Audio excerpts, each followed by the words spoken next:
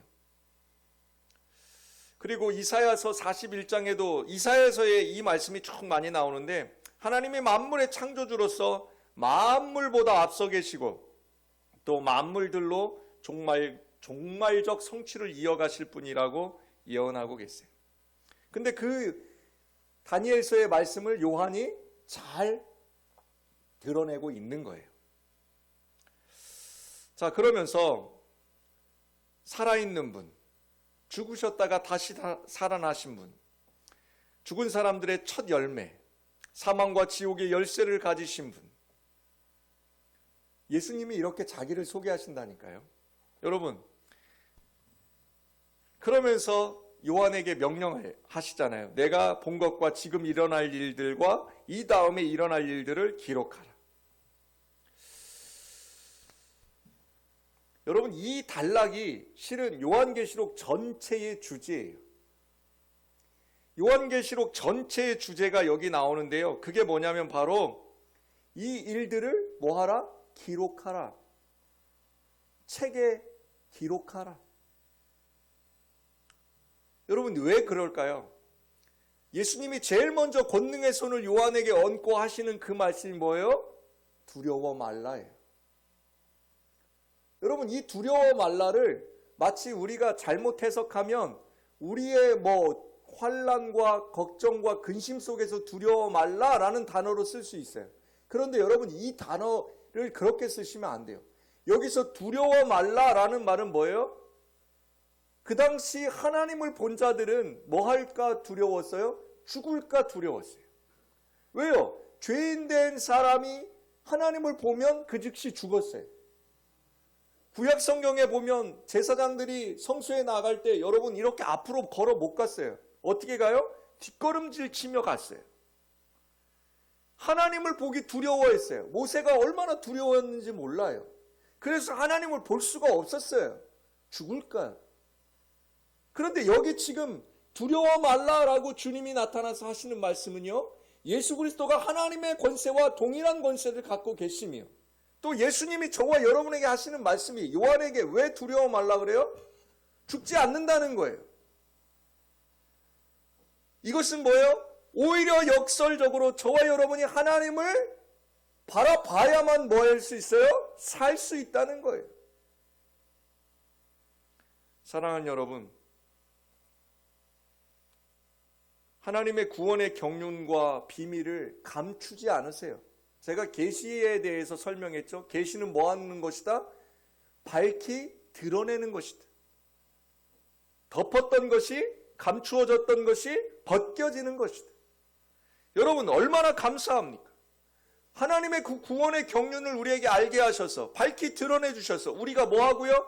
회개하고 돌아와 구원받기를 원하시는 그 하나님의 섭리, 너무나 감사합니다.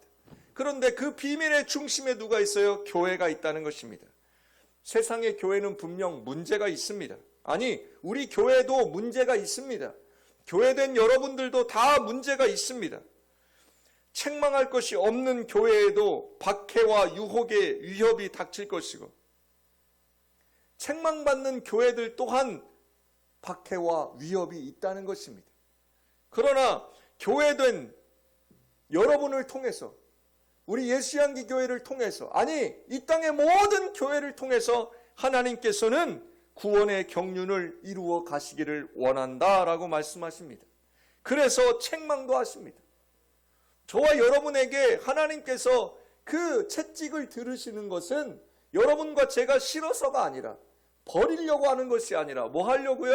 여러분과 저를 사랑하시고 구원하시고 끝까지 그 구원의 경륜을 이루어 가시려고 하는 것이라는 것입니다. 우리 교회, 예수향기 교회는 어떤 교회인가요? 사랑하는 여러분, 이제 다음 주부터는 7교회에 대해서 우리가 살펴볼 겁니다. 그 7개의 교회가 여러 가지 모습이 나타나는데 그 모습 중에 우리는 어떤 모습일지 한번 살펴보아야 할 것입니다. 오늘 교회를 향한 하나님의 이제 큰 음성으로 계시를 보내시기 원하시는 주님의 마음을 배워서 이 시대의 교회를 위해서 먼저 기도하는 우리 예수양기교회 성도가 되어야 될 줄 믿습니다. 그리고 이 계시록을 우리에게 주시는 하나님의 그 구원의 경륜을 깨달아서 날마다 계시록의 말씀을 사모하며 함께 이 종말의 때를 승리하며 살아가는 여러분 되시길 주님의 이름으로 축복합니다. 기도합시다. 하나님, 말씀을 받습니다. 그 말씀 가운데 하나님이 우리를 얼마나 사랑하시는지 다시 한번 깨달아 알게 하시니 감사합니다. 그 예수 그리스도를 통하여서 이제 다시 이 종말의 시대를 살아가는 우리에게 우리가 어찌 살아가야 될지 다시 한번 말씀하여 주셨사오니 하나님, 두려워하지 말며 날마다 주님과 소통하며 살아갈 수 있는 정말로 그리스도 안에 성령 안에 날마다 살아가는 우리 예수양기 성도들 되게 하여 주시옵소서. 축복하며 예수님 이름으로 기도합니다. 아멘.